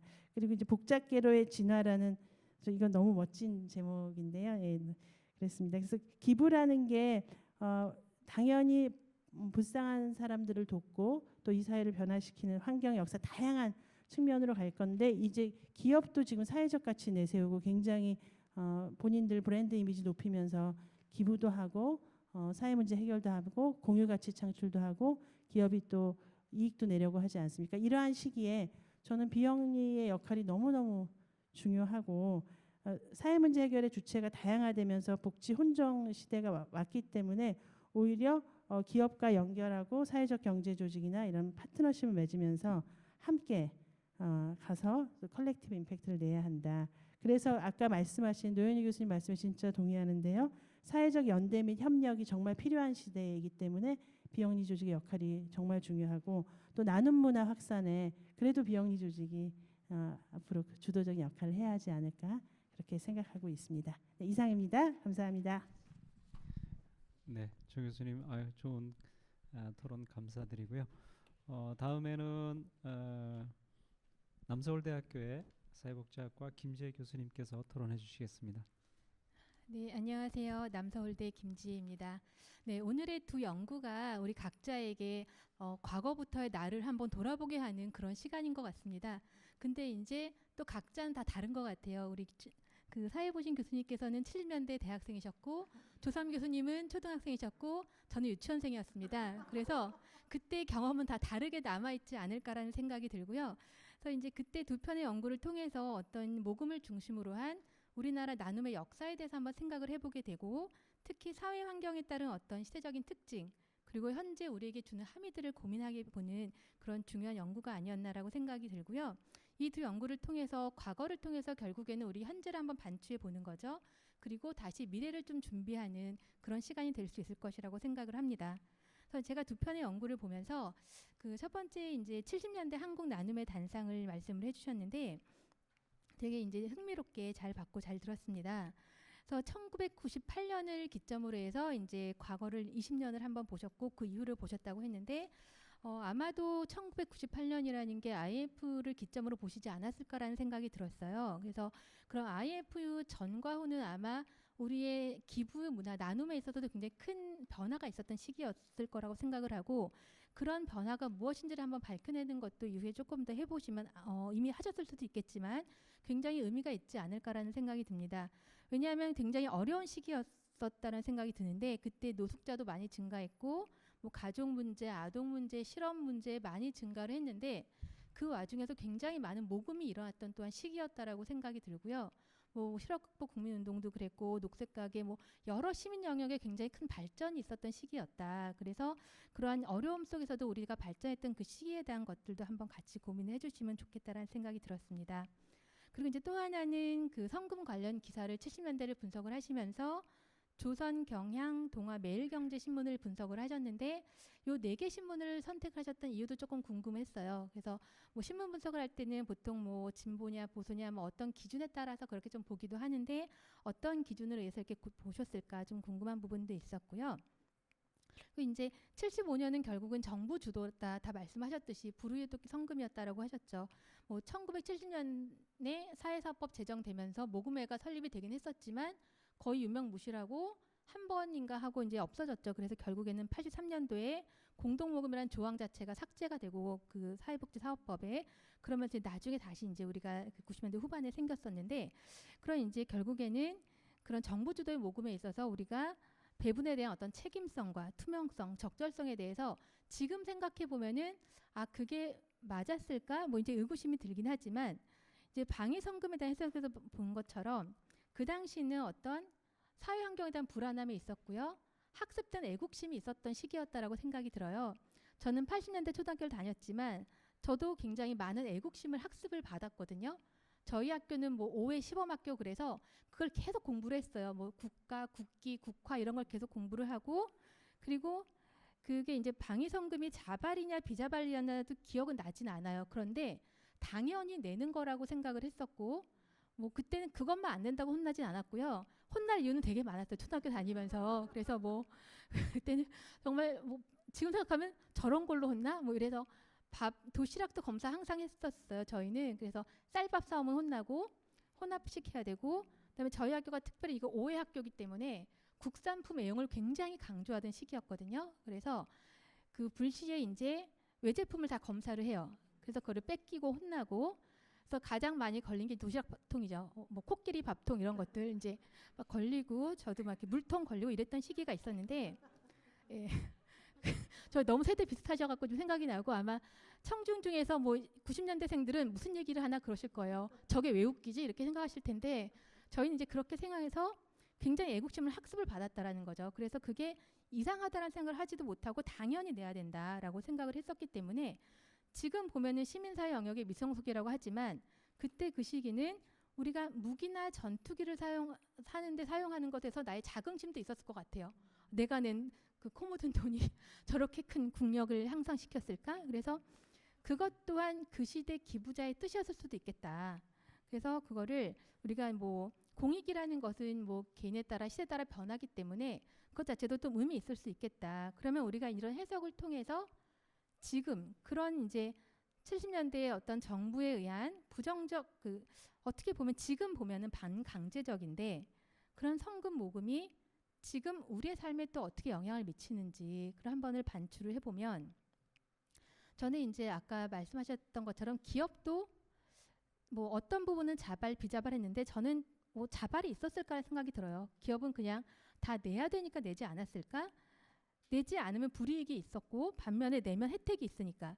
그래서 기업들이 많이 기부를 했었는데 결국은 그러한 모습들이 현재까지 좀 사람들이 기업이 뭘 했을 때 뭐 딴 생각이 있는 거 아니야? 라는 좀 기업의 어떤 기부에 대한 시각의 부정적인 것에 영향을 지금도 미치지 않는가라는 생각이 좀 들어요. 그래서 이런 경우들 많잖아요. 지금도 기업이 뭔가 어떤 문제가 발생했을 때 기부를 한다라는. 근데 이제 기부가 면죄부가 될 수는 없는데 그런 게 여전히 조금씩 남아있는 모습들을 볼 수가 있는데 그게 그때 남아있는 조금 지금까지 남아있는 안 좋은 모습이 아닐까. 근데 그런 것들이 결국에는 우리가 어떤 기부에 대한 진정성 뭐 이런 것에 대한 뭐 그래서 기부에 대한 진정성이라든가 홍보의 수단으로 이렇게 여겨지는 기부에 대한 어떤 그런 사람들의 인식에 좀 부정성이 영향을 미치지 않는가 생각이 들고요. 근데 그게 또한 뭐 기업만의 책임일까라고 생각을 하면 그건 아닌 것 같아요. 우리 모두가 다 변화되어야 될 부분이 아닌가라는 생각이 드는데 실제로 이제 기업에서 이제 간혹가다 어떤 안 좋은 뭐 CEO라든가 뭐 기업 내부에 안 좋은 이슈가 터지면 그 사회복지나 시민사회 영역에서 그렇게 많이 연락이 간대요. 기부하시라고. 그래서 또 기부를 또 그래서 우리 사회복지나 시민사회 쪽은 이때다라고 그래서 이제 막 요청을 하면 또 그렇게 또 해주신다고 하더라고요. 근데 그게 결국은 이제 서로가 이렇게 상호작용을 하는 것 같아요. 그래서 이제 우리가 정말 기부가 조금 더 진정성을 가지려면 그러한 모습들은 이제 우리가 조금 더 없어야 되지 않을까라는 생각이 들고요. 개인의 경우를 보면 그 성금 모금의 경험이 지금 생각해 보면 그게 별로 이렇게 바람직하지 않을 수 있겠으나 지금의 저의 경험으로는 남아 있을 수 있을 것 같아요.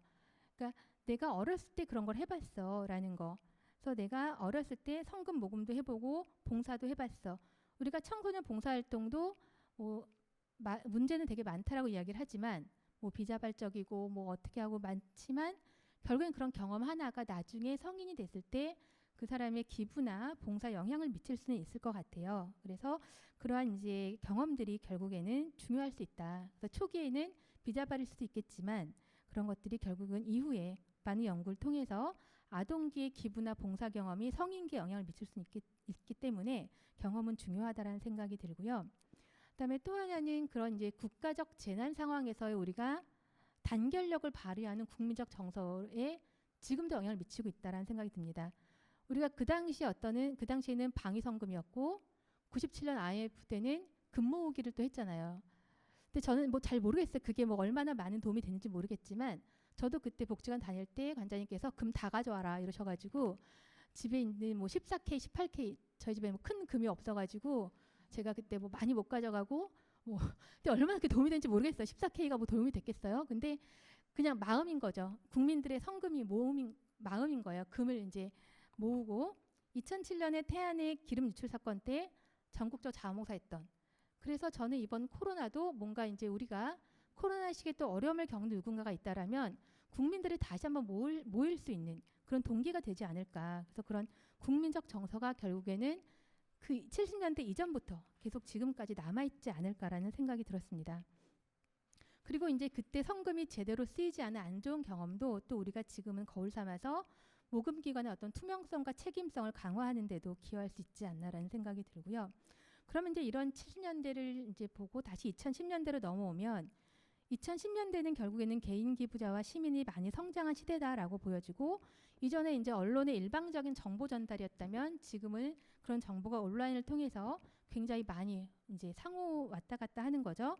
그래서 뭐 착한 소비, 공익 연계 마케팅 이런 것들이 많이 진행이 되는데 불과 10년 전만 해도 사실 약간 저도 이런 시대가 올까라는 생각이 들었어요. 그때도 과자를 먹는데 내가 이 과자가 이제 맛과 결국 가격이 이제 많이 좌우를 하는데 맛과 가격이 비슷하다면 내가 좋은 일을 하는 기업 과자를 살 것인가? 근데 그때는 약간 회의적이었어요. 그렇지 않을 거다. 기업 평판이라든가 이런 게 더 중요할 거다 생각했는데 불과 한 10년 사이에 이제는 많이 달라졌다라는 거죠. 그래서 이제 시민들이 네티즌들이 중심으로 해서 뭐 기업 이름 앞에 갓을 붙이기도 하고 그러면서 정말 좋은 기업이야. 뭐 좋은 일을 하는 기업이고 직원들도 위하는 기업이야. 이게 점점 앞으로는 더 활성화될 것 같아요. 그래서 이런 것들이 앞으로 계속 착한 소비 이런 것들이 언론도 이제 동참을 하고 기업도 동참을 하면서 계속 증가하지 않을까라는 생각이 듭니다. 그러나 이제 노현희 교수님 말씀하신 것처럼 전통적인 그 형태도 여전히 남아 있죠. 뭐 TV를 통해서 우리가 볼 수 있는 불쌍하다. 뭐 근데 또 연민은 호소하는데 그래야 또 11월, 12월에 모금이 잘 되는 것도 사실이고 그래서 우리가 여전히 연말에만 어려운 이웃이 있는 거 아니지만 연말에 모금을 하고 그런 것들이 여전히 남아있다. 그래서 문제가 되는 것은 아니지만 우리가 동정심 이외에 기부의 동기가 될 수 있는 어떤 사회적 책임감이라든가 사회적 환원 이런 것에 대해서는 조금 더 한번 고민해보고 이런 시민적 참여에 대한 부분들 그래서 동정심으로 하는 일회성 기부가 아니라 조금 우리가 같이 사회적 이슈에 같이 동참할 수 있는 기부자들에 대한 교육들 그러니까 뭐 앉혀서 하는 교육이 아니라 어떤 매체를 통해서든 계속 좀 이런 시민 역량들을 향상시킬 수 있는 교육들이 필요하지 않을까라는 생각이 들고요. 결국엔 뭐 눈에 보이고 내가 아는 대상에 대한 기부를 여전히 기부자들이 원하고 있지만 사실은 누군가 변하는 건 쉽지 않거든요. 빵을 주는 건 쉽지만 그 친구가 자라 성장하는 걸 보기까지는 굉장히 오랜 시간이 걸리는데 좀 그런 것들을 볼 수 있는 어떤 시민의 참여를 통한 사회 문제 해결들이 지역 중심의 나눔 활성화를 통해서 좀 활성화되면 좋겠다라는 생각이 들었습니다. 네, 이상으로 마치겠습니다. 감사합니다. 네, 김지혜 교수님 굉장히 아주 그 토론을 들으면서 우리가 많은 걸 생각하게 하는 그런 말씀해 주셔서 감사합니다. 시간이 많지 않아서 바로 이제 모금 현장에 계시는 분이라고 볼 수 있을 것 같습니다. 세이브 더 칠드런의 이현승 부장님께서 토론해 주시겠습니다. 네, 앞서 두 분 교수님의 토론 너무 잘 들었습니다. 해서 너무 이제 중복되지 않게 빠르게 그냥 제가 의견을 말씀을 드리도록 하겠습니다. 70년대 한국 나눔의 단상은 저는 딱 두 가지가 생각납니다. 사실 크리스마스 세일이 제일 생각나고요. 그리고 평화의 댐이 사실 생각납니다. 그래서 무엇보다 아까 말씀해 주셨는데 여기서 과거로 있는 그대로 받아들일 필요는 있겠지만 저는 딱 한 줄만 말씀드린다면 그때는 맞고 지금은 틀리는 것 같습니다. 어떤 거냐면 역시나 방위성급 물론 나눔을 신성시하고 싶진 않지만 어떤 나눔의 결과가 누군가를 무기 제조를 통해서 뭔가 자국 우선주의를 우리가 이렇게 추구를 한다면 그 폐해를 저희는 지금 가까이 지금 아니면 멀리 지금 보고 있다고 저는 보고 있거든요. 그래서 그런 결과로 봤을 때는 조금 지금에 와서는 물론 지금의 어떤 모금가로 지금 현업에 있는 모금가로서는 70년대 어떤 상황을 이렇게 좀 돌이켜 봤을 때는 이때는 조금 아쉬움이 좀 있구나라는 말씀을 좀 드리고 싶었고요. 그리고 노현희 교수님께서 말씀해 주셨던 지금의 어떤 코로나19랑 연결하셔서 바로 제 얘기를 좀 더 길게 해주셨거든요. 그래서 어쩜 노현희 교수님 지금 사실 모금을 하시는 분도 아니신데 현업에 있는 저희 모금가들의 그 가장 고민과 사실은 전략적인 방향을 그대로 거의 말씀을 해주신 것 같아요. 그래서 좀 깜짝 놀랐는데요. 저도 역시나 비영리나 시민사회 영역 그런 조직의 형태 앞으로는 중요하지 않다. 사실은 비영리 부분은 지속적으로 성장할 것인가? 라고 했을 때 저는 나눔 문화는 성장할 수 있겠지만 이 조직은 사실은 형태는 잘 모르겠습니다. 솔직히. 예. 왜냐하면은 역시나 아까 두 분 교수님 말씀해 주시고 또 토론해 주신 분들도 말씀해 주신 것처럼 다양한 영역들이 좀 혼재되어 있고 비영리 조직뿐만 아니라 국제개발 NGO, 그다음에 사회적 기업, 사회적 경제 이 모든 것들이 지금 섞여 있고 기업조차도 그렇게 들어와 있기 때문에 역시나 연대나 협력과 협업은 중요하다. 그래서 이 조직 중에 개방성과 유연성과 스피드가 있다면 그 조직은 앞으로 성장 가능성은 높고 훨씬 더 나눔 문화에 큰 기여를 할 것이라고 좀 말씀을 드리고 싶고요. 그래서 이제 우리는 앞으로 일하는 방식이 굉장히 중요해진다고 저는 생각을 합니다. 이거는 모금의 방식일 수도 있고 협업의 방식일 수도 있다고 생각을 하고요. 조상미 교수님께서 말씀해 주신 대로 콜렉티브 임팩트도 굉장히 중요하겠지만 사회 혁신, 기술 혁신 예를 들면 비즈니스 모델 이노베이션이라는 그 모델을 통해서 우리가 어떻게 사회 문제를 함께 해결할 건지를 굉장히 고민을 해야 된다고 생각을 하고 있습니다. 그리고 그럼에도 불구하고 어쨌든 이 현업에서의 모금 방식과 전략은 어떻게 변해갈까라고 한다면 저는 모금 조직별로 기존의 어떤 게임 체인저들이 좀 있죠. 기존의 어떤 전통적인 매체들 그래서 예를 들면은 뭐 고액 기부자가 큰 영향을 줄 수도 있고 기업, 유산 기부, 테마도 한번 같이 돌아봐야 된다고 생각을 합니다. 그래서 모금의 채널뿐만 아니라 우리가 어떤 모금 테마로 지금 집중해서 기존 것을 새롭게 재정비하고 게임 체인저들 랭킹을 다시 할 것인가, 이게 저는 굉장히 중요하다고 보고 있고요. 그래서 첫 번째는 통합 마케팅을 좀 추구를 해야 되는 부분이 지금 저희 현업에서는 굉장히 고민되고 있는 건데, 그거는 모금을 지원하고 연계되어 있는 디지털, 웹, 그다음에 브랜드, 미디어, 가장 중요한 거는 이제 어드보커시, 옹호 사업. 이것이 굉장히 새롭게 다시 들어와 있는 상황이라고 저는 보고 있고요. 거기에 더 추가해서 디지털. 그래서 저희는 기존의 어떤 이 전통적인 채널에서 물론 그건 각 조직별로 이제 데피니션이 다 다르겠죠. 하지만 지금은 굉장히 디지털에 집중하고 있고, 생각보다 FTF가 말씀해주신 대로 코로나19로 인해 가지고 굉장히 주춤했지만 디지털의 강세가 굉장히 올라가 있는 상황이긴 합니다. 그래서 그쪽으로 많은 비영리 조직들이 투자하고 모금 방식을 지금 전환하고 있는 그런 형태라고 좀 보여져 있고요. 그래서 우리는 어떤 매력적인 콘텐츠를 개발할 것이고 집중할 것이냐가 굉장히 핵심인데요. 이거는 제가 한 2000년도 초기부터 기업 모금뿐만 아니라 그 모금을 진행을 할 때 가장 제가 요새 드라마틱하게 느끼는 건데요. 국내와 해외의 경계가 무너진 거예요. 지금은 10,000원을 가지고 해외 아동을 돕는 것과 10,000원을 가지고 국내 아동을 돕는 것이 이제는, 예전에는 좀 어필이 좀 달랐죠. 하지만 그런 국내 해외 구분이 굉장히 무너지고 어떤 핵심적인 테마로 온라인이 되고 있는 게 세 가지가 있다고 봅니다. 그것이 환경이죠. 기후변화, 기후위기. 그것이 하나가 될 수 있고, 두 번째는 디지털. 이게 ICT하고 같이 접목이 된다는 거죠. 그 다음에 세 번째는 재난으로 모든 것들이 국내와 해외의 경계를 다 통합하면서 세 가지 테마로 다 같이 묶이고 있다는 거. 그리고 생각보다 기업들도 이제는 재무적 가치만 추구하는 것이 아니라, 물론 사회적 가치도 소소하게는 추구해 왔고, 콜렉티브 임팩트라는 모델이나 여러 가지 어떤 혁신적인 어떤 CSR 모델을 굉장히 추구를 하겠다라고 했지만 그것이 굉장히 이미지였어요. 이미지적인 단상이 컸습니다. 사실 시도는 잘 안 했었거든요.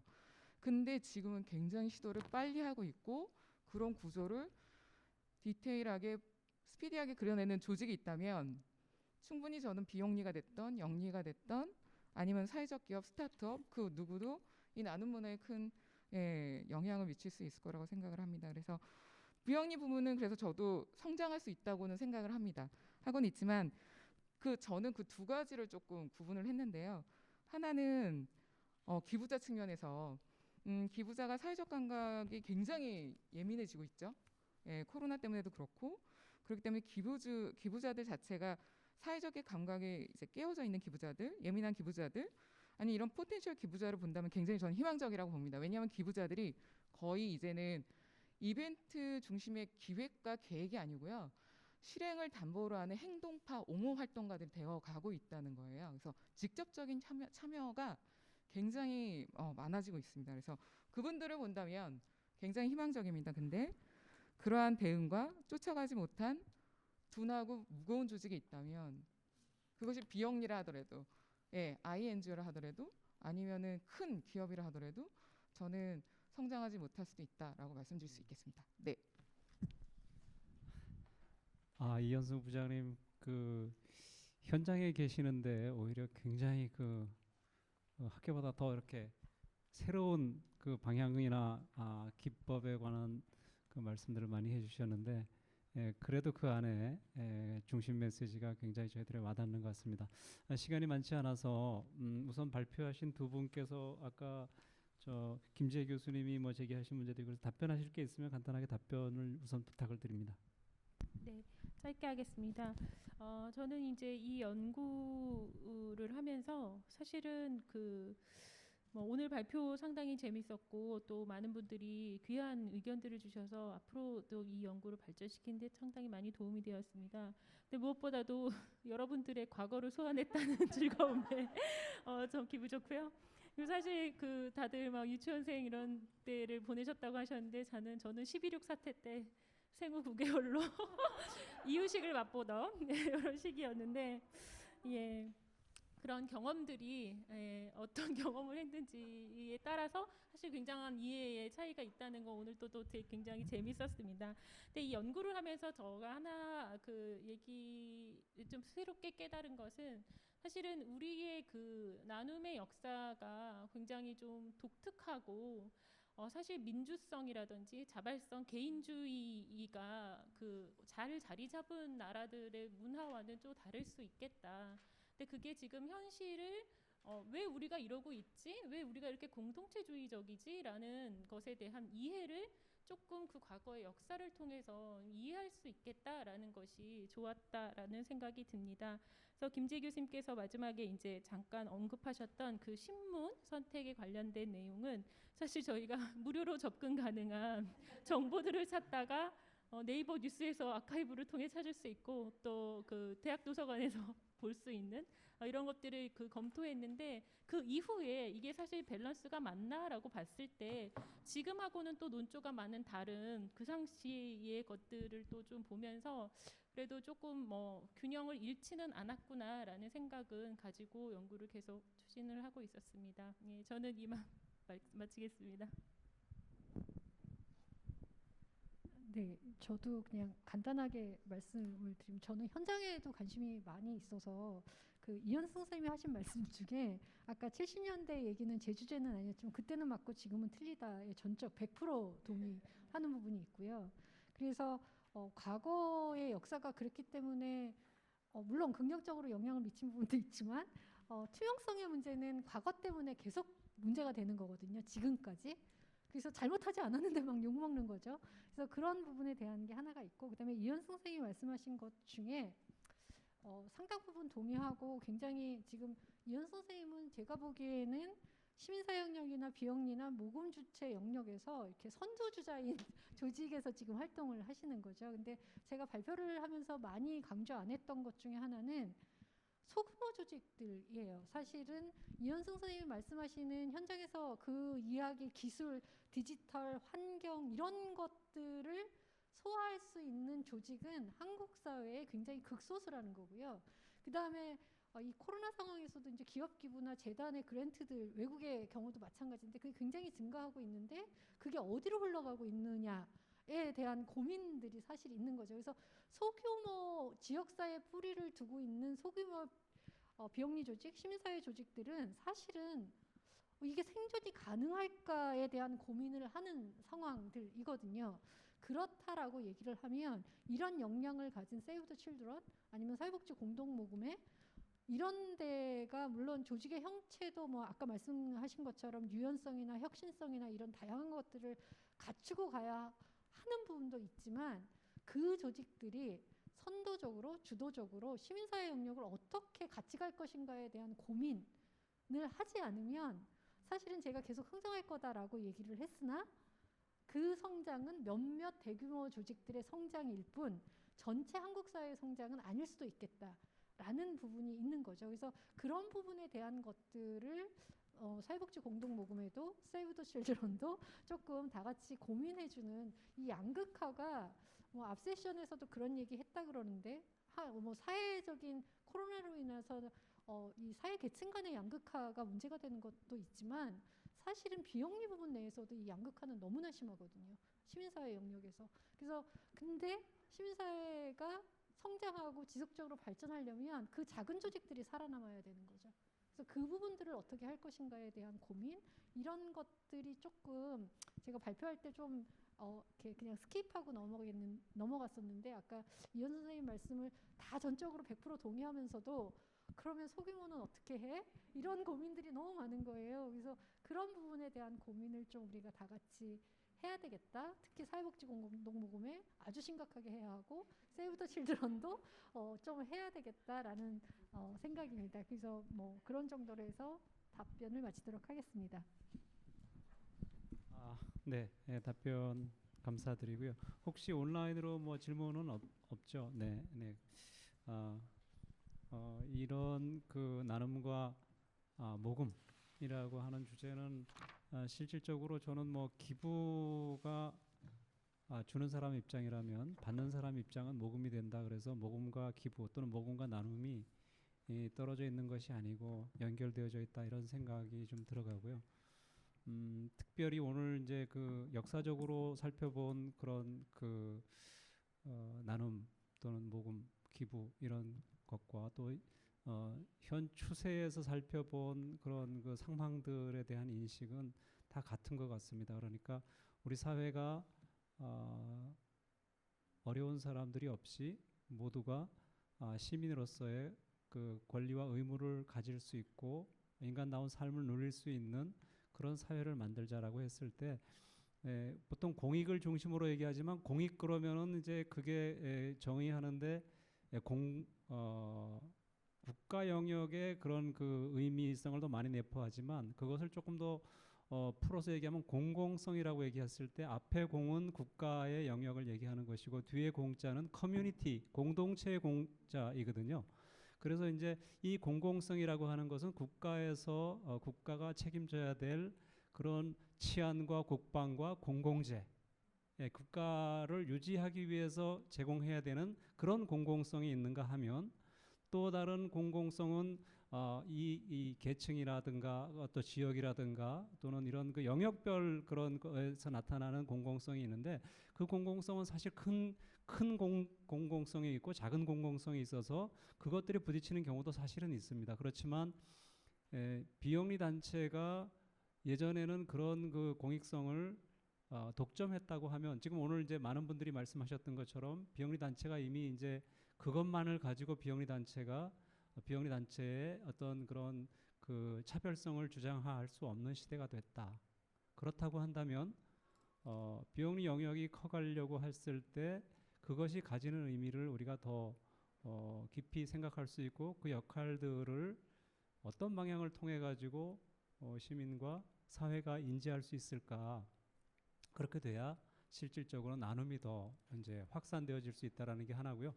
또 한 가지 이제 나눔에서 우리가 보통 모금한다 그랬을 때 모금의 그 주요 재원이 대체적으로 이제 금전이라든가 뭐 이런 그 화폐 관련성이 많지만 물품과 또 재능, 전문성, 더 나아가서 생명 나눔까지, 그래서 기본적으로 자원봉사까지 포함해가지고 단체가 필요한 자원들을 단지 모금이라는 형태가 아니라 실질적으로 그것들을 단체를 운영하는 데 필요한 것들을 확보할 수 있는 그런 다양한 방법들도 이제 필요한 것이 아닌가, 그런 생각을 좀 해봅니다. 그래서 이와 같은 이 나눔과 모금 이런 그것을 역사적으로 접근하고 또 현재 상황적 이런 현상학적으로 이렇게 보면서 그 올바른 방향을 찾아간다는 것은 언제나 의미가 있는 일이라고 생각하고요. 특별히 이제 코로나 상황으로 변화되는 그런 시대 가운데 우리가 모든 거 다 변해야 될지 모르겠지만 변하지 말아야 되고 지켜야 될 것들을 꼭 지켜내고, 그리고 방법론이라든가 접근 방법 이런 게 변화시켜야 될 것들을 어떻게 변화시킬까, 이런 부분들에 대한 깊은 그런 생각들이 필요한 때가 아닌가, 그런 생각을 합니다. 오늘 좋은 발표해 주신 두 분 선생님 감사드리고 또 토론해 주신 세 분 선생님 감사드립니다. 이것으로 오늘 이 세미나 모두 마치도록 하겠습니다. 수고하셨습니다.